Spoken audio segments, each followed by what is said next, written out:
Bom dia, fonos! Começando agora essa live que tem como título a técnica vocal em crianças.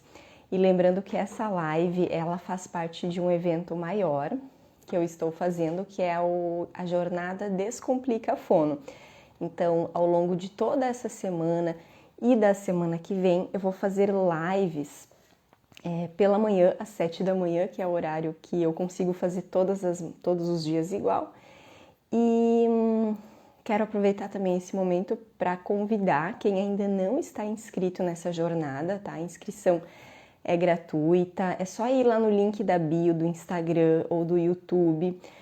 O link também está no grupo Trocas em Voz do Telegram.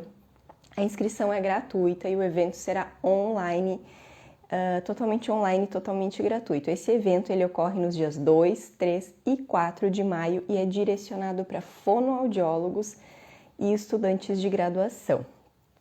Então, feito o convite, vamos começar a falar então sobre esse tema da aula de hoje, né? Que é a disfonia infantil, né? Então, assim, como achar a técnica vocal ideal em casos de crianças? Na live de ontem eu falei um pouquinho sobre o que é a técnica ideal, né? O que é? E no evento Descomplica Fono, eu vou mostrar como é possível ter um raciocínio clínico rápido e eficaz para encontrar a técnica ideal para qualquer paciente de voz. E isso inclui crianças, que eu recebo várias perguntas também sobre crianças, se segue o mesmo padrão ou não segue. E no evento eu vou mostrar, né, como que eu consigo chegar na técnica ideal. Vou mostrar para vocês como que eu faço isso e para crianças é igual. O que eu vou falar nessa live de hoje é alguns pontos que a gente precisa considerar assim de uma maneira diferente em crianças. Então vou chamar alguns pontos importantes para serem considerados. Enquanto isso, quero perguntar para vocês se vocês já atenderam criança, vão colocando aí nos comentários para depois eu saber se vocês já atenderam. Ontem mesmo na aula da graduação, na disciplina de voz, perguntaram, né, coincidentemente, sobre a disfonia infantil, se é algo comum, né? A gente tem uma incidência importante, sim, né? Claro que a literatura ela varia com relação à incidência. Por quê, né, gente? Porque nem todos os pacientes, nem todas as pessoas que têm disfonia procuram, né, procuram auxílio médico, procuram fonoterapia. Então, em função disso, às vezes fica difícil de saber a incidência real, tá? Mas assim, pelo que eu pesquisei, a incidência aí de disfonia nas crianças, ela varia entre 3,9% e 23%, ou seja, é bastante. Se a gente pegar aí esse estudo que mostrou que 23% das crianças têm disfonia, é bastante, tá? É quase um quarto, né, da população infantil aí.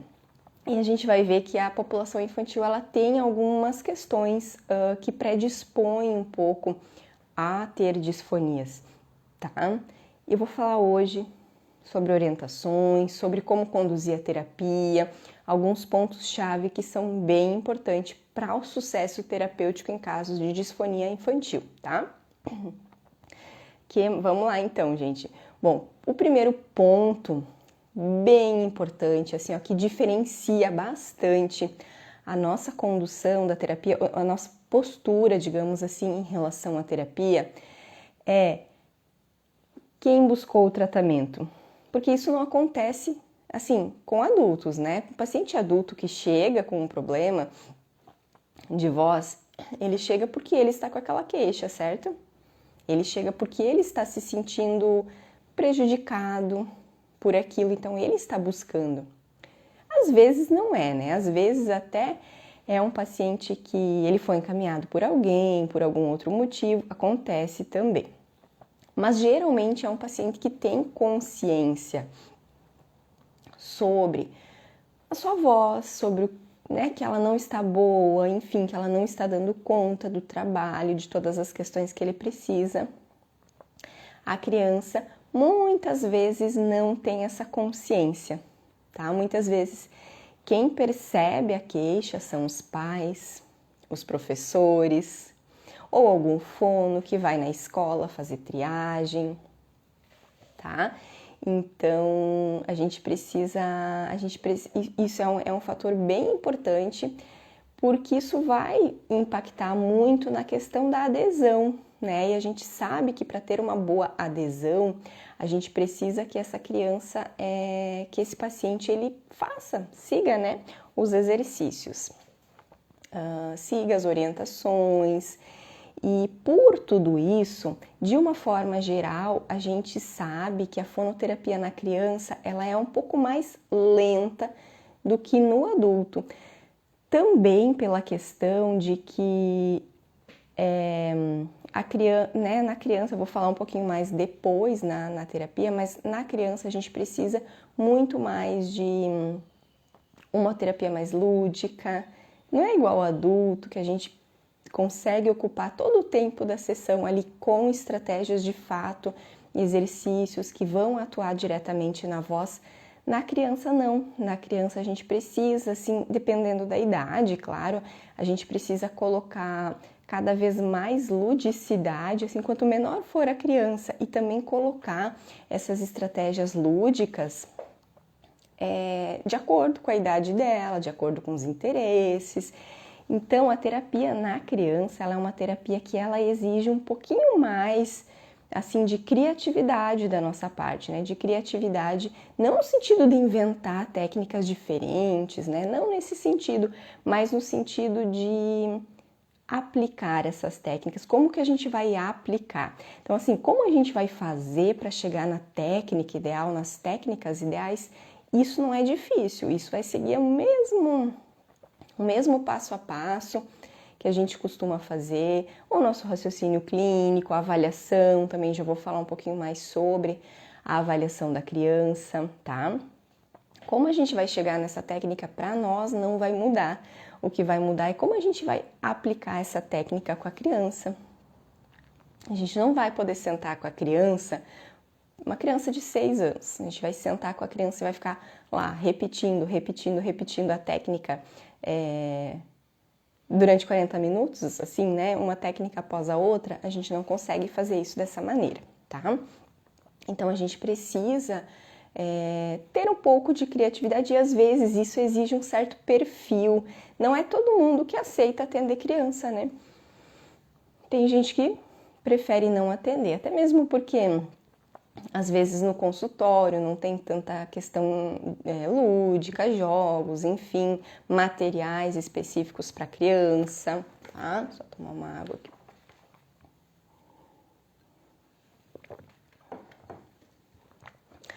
Então, tem todas essas questões aí para a gente pensar.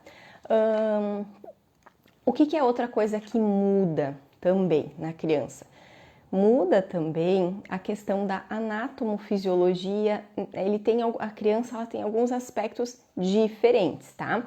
Como é o caso da histologia ali da prega vocal, que ainda é uma prega vocal em crescimento. Então, claro, tem a questão de que ela é menor, então ela vai seguir, digamos assim, uma proporção glótica de um padrão feminino, né? Então aquela proporção de 1:1, né? Da glote fonatória e da glote cartilagínea, o que também predispõe um pouco mais a criança à formação de nódulos vocais.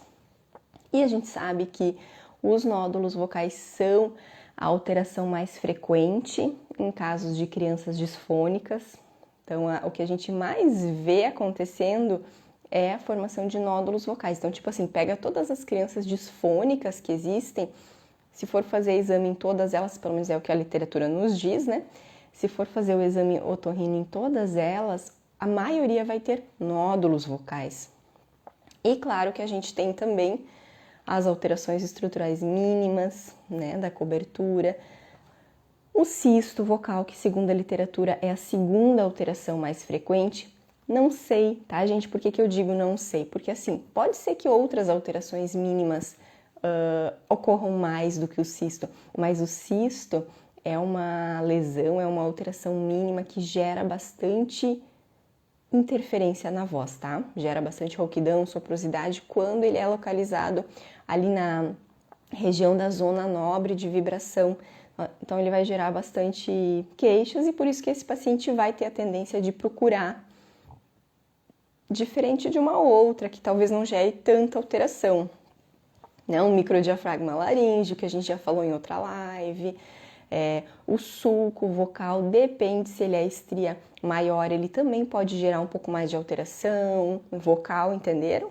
Então, como ele gera mais impacto, há uma tendência desse paciente de procurar mais pela fonoterapia em função disso, tá? Que mais de alterações? Assim, de alterações não, de diferenças anatômicas e funcionais em relação à criança.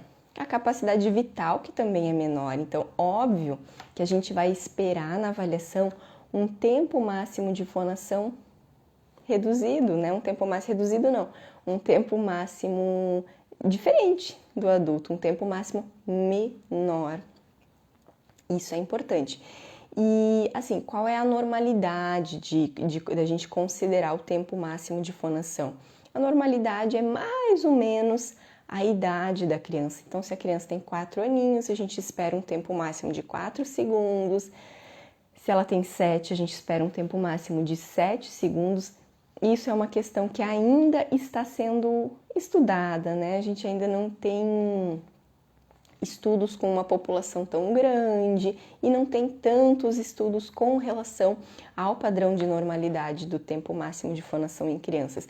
Inclusive, uma dupla minha de TCC do ano passado, lá da faculdade ELUSC, quando eu ainda dava aula lá, fez uma pesquisa muito legal, eles ainda não publicaram, até tem que pegar no pé deles para eles publicarem. Fizeram uma revisão bibliográfica, até depois dessa live já vou mandar mensagem para eles. Fizeram uma revisão bibliográfica sobre os valores de normalidade do tempo máximo de fonação e a gente acha que, não, o tempo máximo de fonação já está lá no livro, tudo beleza. E eles viram que tem bastante divergência, tá?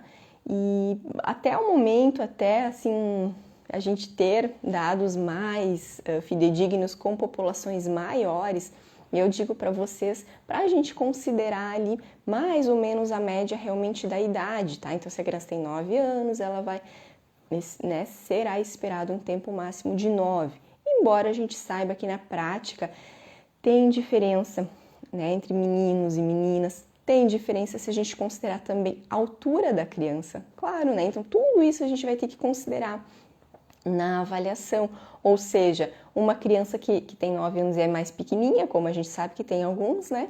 Claro que ela vai ter um pulmão menor. Uma criança que tem 9 anos e já é maior, mais grandinha, ela vai ter um pulmão maior.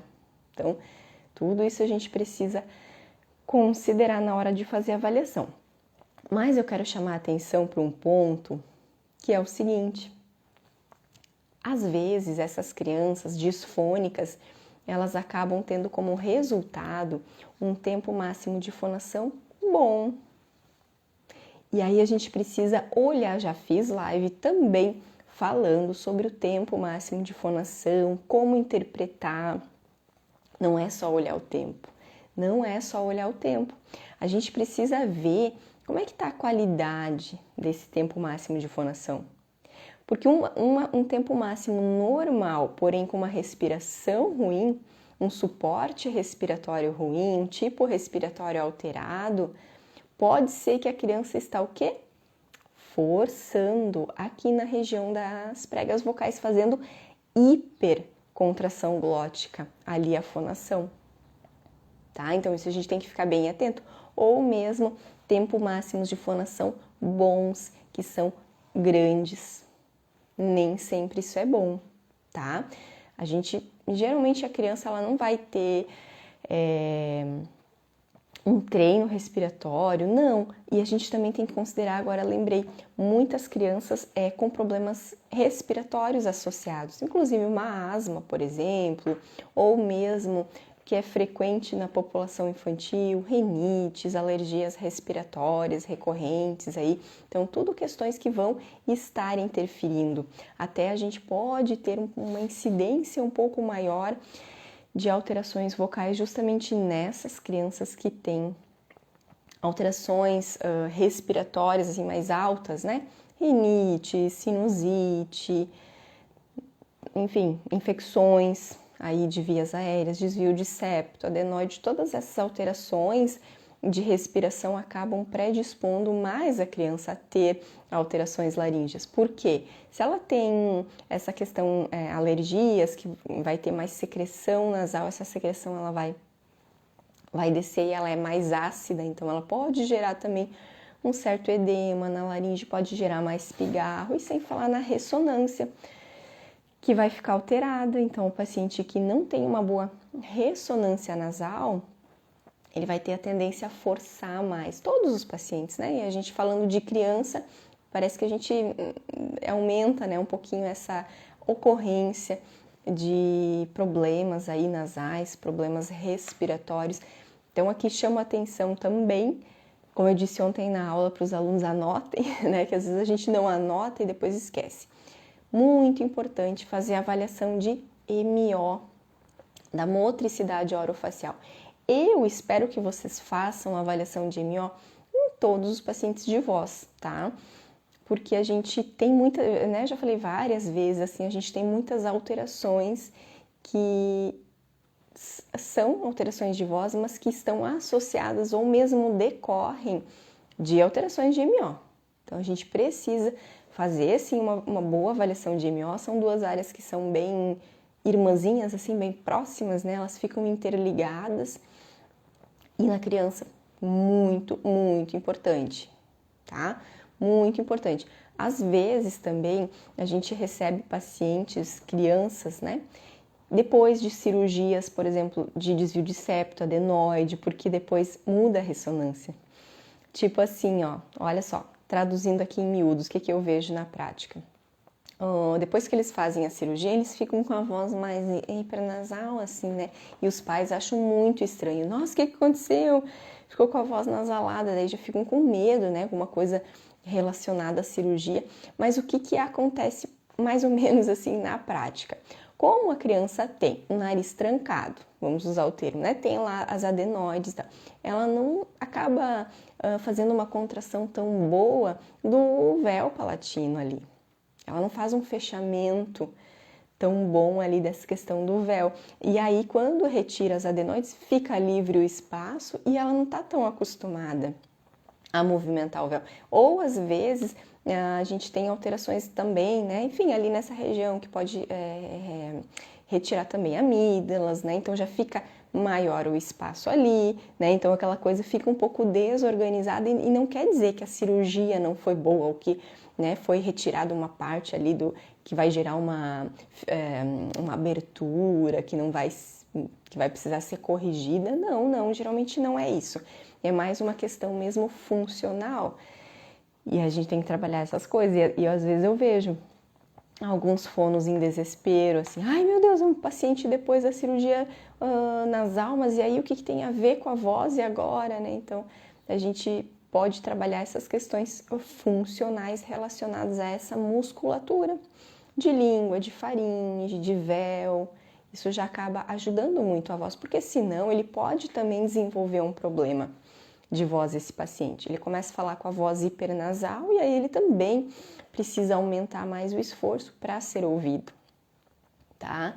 Então, é importante a gente ter atenção também sobre esses casos. Falando em hipernasalidade, lembrei também que uma das coisas que muitas vezes vem para a terapia é a questão da hipernasalidade quando a gente tem daí uma fissura submucosa, uma fissura palatina. Claro que muitas vezes esse paciente ele vai para ser tratado num serviço de referência em fissuras. Aqui, por exemplo, em Santa Catarina, a gente tem um centrinho lá em Joinville. Assim, a todos os pacientes aqui do estado que têm fissuras, eles vão para lá para fazer os processos cirúrgicos, acompanhamento, né, auditivo também, essas questões todas dentário, mas ele vai para lá só de tempos em tempos. É um paciente que ele não vai fazer a terapia lá.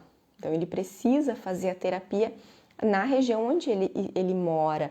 E por isso que é importante o fono também se informar. Quando tiver um paciente que vai para um serviço de referência assim, eu considero importante a gente fazer contato com esse centro para ver, para entender o que está sendo trabalhado lá. Ou mesmo, às vezes, eles também já mandam, né, os relatórios, os laudos, e claro, daí conhecer, o fono precisa conhecer o que se faz em casos de fissura.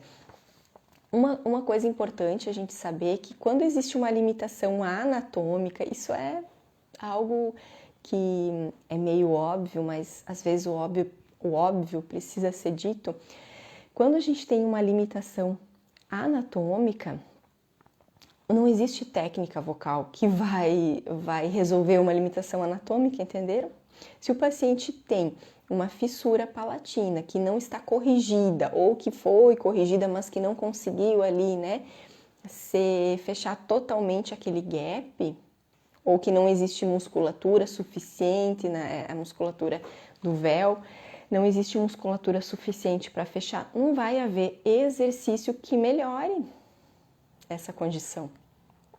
Ou que pelo menos resolva 100%. Então, a gente vai trabalhar o melhor que essa musculatura é capaz de fazer, mas então a gente precisa alinhar a nossa expectativa, alinhar assim o nosso prognóstico junto ao paciente, que isso é importante a gente falar para o paciente, o que ele deve esperar daquela terapia.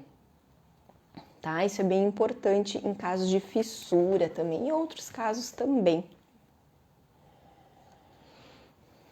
O que mais, gente? Podem ir colocando aqui se vocês têm alguma dúvida, algum comentário. Podem ir colocando aqui para mim. Deixa eu ver o que mais que eu anotei aqui. A avaliação de voz, então, de uma forma geral, ela segue os mesmos parâmetros,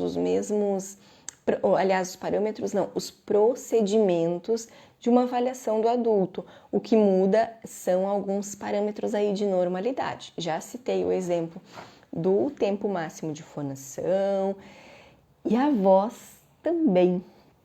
A avaliação perceptiva auditiva, ela também, o parâmetro de normalidade, assim, é diferente do adulto, tá?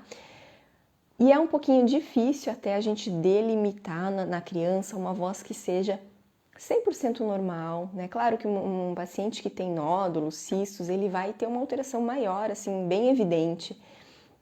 Mas é difícil a gente dizer, assim, quando que uma voz é normal. Isso também é interessante olhar nos estudos, analisar nos estudos, assim, vozes normais nem sempre são 100% sem alteração nenhuma. Como a gente tem aí o ligamento vocal dessa criança, que ele é imaturo ainda, muitas vezes o fechamento glótico ele não é tão... a prega vocal em si ela não é tão firme, né? Então a gente pode ter uma levezinha soprosidade. Às vezes existe, né, uma leve... A rouquidão não é tão comum, é mais assim, em relação ao normal, é mais esperado uma soprosidade leve. Então... a gente precisa comparar sempre aquela criança, a voz, pensar numa criança, num par, né? Como a gente diz assim, fazer a comparação com os pares de mesma idade e sexo. Outra coisa frequente na criança são as alterações de frequência. Tá? Às vezes crianças com as vozes muito estridentes, agudas demais.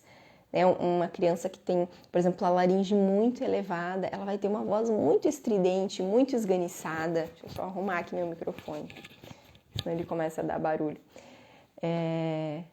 Tá? Então, pode ter uma... Aí a gente vai falar assim, mas a voz é aguda, é criança, né? Então, o que a gente faz para poder... É uma dica, assim, para vocês.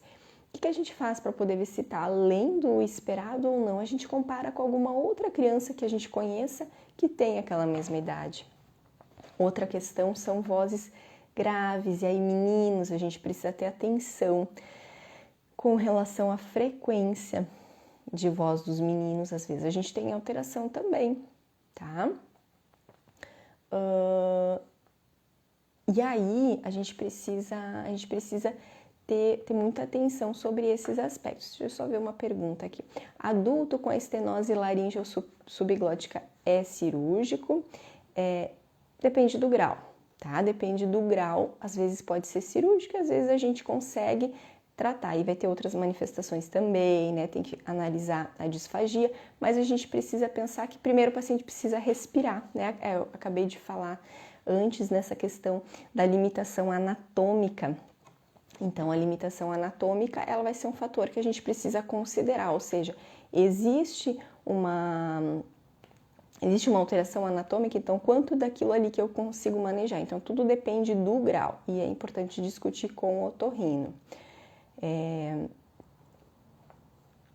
Então, ó, a Josi está comentando aqui que as pesquisas mais antigas elas mostravam maior prevalência dos nódulos em meninos e atualmente esses dados podem ter mudado em relação ao perfil das brincadeiras. Então, hoje em dia a gente vê que nem sempre os meninos são tão mais agitados quanto as meninas. Ainda vejo assim que tem relação com as atividades extra-escolares que a criança faz. Então, assim, se a criança tem algumas atividades que ela grita muito. Por exemplo, eu tenho um paciente que ele faz aula de futebol, ele adora futebol na escola, então, assim, quando tem a educação física, ele grita muito, né? E essas atividades escolares, elas acabam impactando. Em relação a criança, menino, menina, eu concordo com a Josi, eu acho que não tem tanta mais, assim, a gente dizer que vai ter maior prevalência em meninos. Eu acho que tem muito a ver com a questão da personalidade, com a questão da personalidade dessa criança. Eu vejo pela minha filha, né, que vai na escola e ela não é muito agitada, assim, mas tem alguns colegas que são muito agitados, tem meninas que são super, assim, gritam muito. E aí interessante a gente falar nesse ponto aqui, porque aí vem essas questões de personalidade e as questões psicossociais que a gente precisa trazer. Eu tinha aqui anotado, eu não ia esquecer de falar. Essas questões psicossociais aí para a gente pensar que é com relação à dinâmica familiar, né? Ou seja, nós não somos psicólogos, né? Mas assim, a gente consegue refletir um pouco uma criança que está gritando muito. Por que ela grita? Por que ela grita tanto? Será que ela não está sendo ouvida? E isso a gente pode pensar em nós, adultos, como muitas vezes a gente está na correria, então assim, precisa orientar os pais, né? Um dos pontos é orientar com relação a essa dinâmica, para que haja um tempo para parar, para ouvir a criança, para dar atenção para a criança. Esse grito dela pode ser uma necessidade de ser mais ouvida, de receber atenção. Pode ser ou não, né? Vocês vão ter que olhar, analisar tudo isso, inclusive, para poder orientar, para saber o que orientar. A gente não tem, as orientações padrão, agora só vamos orientar a não gritar, não sei o quê. Não, a gente tem que ver aonde que estão os pontos aí que merecem atenção em relação a isso. Então, entra muito essa questão realmente assim, psicossocial, psicoemocional, a dinâmica. A gente vê também algumas crianças aí disfônicas que têm também que choram mais, que têm mais problema emocional realmente em família, da dinâmica familiar. Isso aí também a literatura tem nos mostrado um pouco. Que mais, gente? Deixa eu ver. Em situações onde a voz usa muito da respiração nasal do que a respiração vocal. Como resolver? Sou estudante de fono. Eu não entendi a sua pergunta, Marlon. Como assim a respiração vocal? Seria a respiração costodiafragmática abdominal? É isso? Porque assim, ó, a gente espera, né? A gente espera que a pessoa respire pelo nariz. É isso que a gente espera, que ela respire pelo nariz. E claro que durante a fala é esperado que a pessoa, ela possa, como eu tô falando aqui, eu respiro um pouco pelo nariz e um pouco pela boca. A respiração oronasal durante a fala, ela é ok, tá? Então a gente espera sim que a pessoa respire pelo nariz. E precisa considerar, né, se tem alguma alteração nasal, se o paciente não está conseguindo respirar pelo nariz, aí a gente precisa verificar o que está acontecendo, tá? Aí qualquer coisa tu me pergunta de novo se eu não conseguir responder aí, tá bom? Vamos ver o que mais aqui sobre crianças, gente. Já falei um pouco sobre as causas, questões emocionais associadas, avaliação, já falei algumas questões também. Lembrando que a gente tem também alguns protocolos específicos, né? Tem o QVV pediátrico, que a gente pode fazer uso em crianças, tem um questionário de sintomas vocais pediátrico também, que é bem legal para a gente conseguir entender um pouquinho mais o que está acontecendo. E agora eu vou falar um pouquinho do que muda em relação à terapia. O que vai mudar em relação à terapia? Uma das coisas assim que eu considero fundamentais e principais é a questão dos pais, né, de trazer não somente a criança para aquele espaço de terapia, para a gente envolver também quem está próximo, para quem está junto com a criança, ou seja, a família, a escola. Na criança pode ser muito importante a gente fazer também uma avaliação in loco, ou seja, fazer uma visita na escola, conversar com a professora, enfim, às vezes a criança ela pode ser um pouco diferente na escola do que ela é em casa, ou os pais trabalham muito e não tem muito tempo às vezes para saber como que são os hábitos aí da criança, vocais. Então a escola ela é aliada pra gente. Às vezes também a criança fica com a babá, fica com a cuidadora, enfim. E aí a gente pode trazer também, convidar para terapia essas pessoas que ficam muito com a criança, tá? E tem uma coisa que eu não anotei aqui, quase que eu ia esquecer de falar, gente. Muito, muito, muito, muito importante quando a gente considera crianças. Anotem agora, né? Como eu digo, anotem. Modelos vocais. Gente, modelos vocais. Não é incomum a gente avaliar uma criança e a gente perceber que ela tem um padrão vocal da mãe, ou do pai, ou da professora. Mais comum é de alguém assim bem próximo, alguém da família. Já tive paciente que eu tive que, né, assim, convidar também a mãe para fazer a fonoterapia, porque às vezes a criança ela usa exatamente o mesmo padrão da mãe. E isso é bem normal da gente pensar, assim, eu vejo pela minha filha, né, como ela repete coisas que eu falo, ela repete ações que eu faço na brincadeira mesmo, a gente vê muito, nós fomos aqui, vocês entendem, eu acho que até mais de criança, de linguagem, dessas questões aí de espelhamento do que eu, com certeza. Eu não trabalho com linguagem infantil, mas a gente vê muito que a criança, como ela modela, né, tudo isso e como ela consegue captar também essas questões aí que a gente nem consegue, às vezes não é tão fácil nem de medir, pro fono medir já não é fácil e a criança consegue captar como o tipo de voz, o ajuste muscular e a criança modela isso também, ela acaba ficando muitas vezes com um modelo semelhante.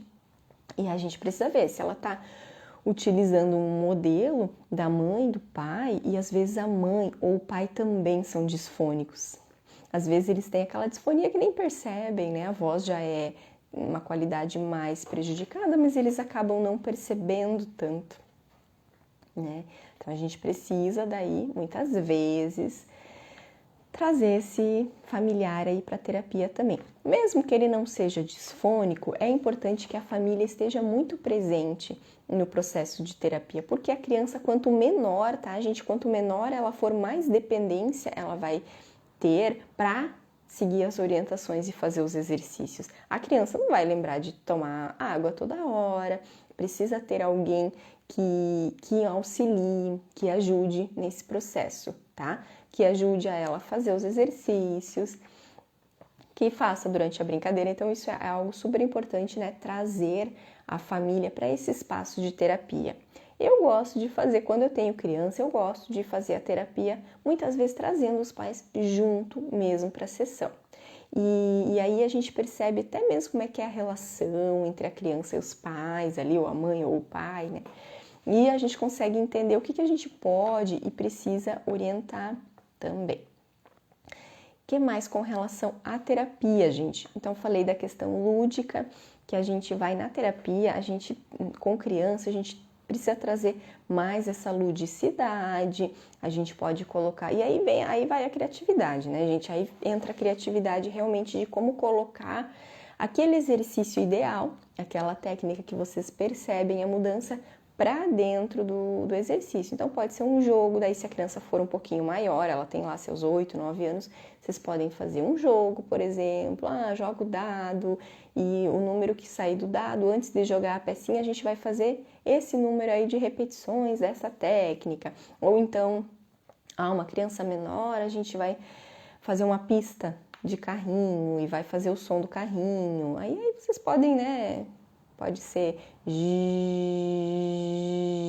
enfim, o exercício que vocês escolherem. A gente pode utilizar essa questão de pista, assim, de estradinha de carrinho para fazer, se a gente quiser, elevação de frequência, escalas, né, musicais também. Podemos utilizar alguma coisa que o paciente goste, algum personagem, trabalhando a autopercepção daí também. Tá? É bem importante a questão da autopercepção, porque se a criança ela não percebe que ela tem disfonia, ela não se incomoda, né? Muitas vezes ela não se incomoda e aí vai ser mais difícil dela mudar. Então, trabalhando essa questão da autopercepção, da psicodinâmica, é bem importante também. O que mais, gente? As orientações, né? As orientações, é importante a gente conseguir orientar as coisas de uma forma efetiva e saber orientar aquilo que precisa. O que eu gosto de falar é o seguinte, ó. A gente não pode, por exemplo, orientar a criança que ela faça tanto repouso vocal que vai interferir nas situações sociais dela. No adulto, a gente até, às vezes, pede, né, um repouso vocal maior. Mas na criança, como é que a gente vai falar que ela não brinque? Tem como a gente falar isso? Não, né? A gente tem que cuidar para que as nossas orientações, elas não podem limitar o desenvolvimento, a interação social dela. Então, isso é bem importante da gente ter esse cuidado na hora das orientações, tá? Orientações que sejam aplicáveis, que sejam, né, passíveis, né, de serem realizadas. Tá bom, pessoal? Dúvidas, vão escrevendo nos comentários depois, vão enviando, vou abrir também uma caixinha de perguntas, faz tempo que eu não abro caixinha, né, nos stories, e vocês vão colocando, podem ir colocando as perguntas, porque sempre quando a gente fala de um tema, surgem mais perguntas, e podem perguntar, perguntem que eu vou ir respondendo, e quem sabe surja novas ideias para outras lives, tá bom? Vão me ajudando aí com essas ideias para que eu consiga também ajudá-los mais efetivamente. Então, assim, já quero divulgar também os demais canais aí que a gente posta conteúdo, que a gente tem o grupo do Telegram, que é o Trocas em Voz. O link tá em algum lugar, agora o link não tá na bio. Eu acho que tem nos destaques um story sobre o grupo do Telegram e deve ter lá o link. A gente tem o canal do YouTube também, tá? Quem não é inscrito, se inscreve também para receber frequentemente esses vídeos que são postados. E é isso, gente. Encaminha também para os amigos, para os colegas fonos. Quem é estudante de graduação, encaminha para os amigos aí, para que a gente consiga ter mais, assim, fonos atentos a essas questões de voz também. Tá bom, pessoal? Um abraço e eu espero vocês na live de amanhã, às 7 da manhã também, tá bom? Tchau, tchau. Beijo, gente.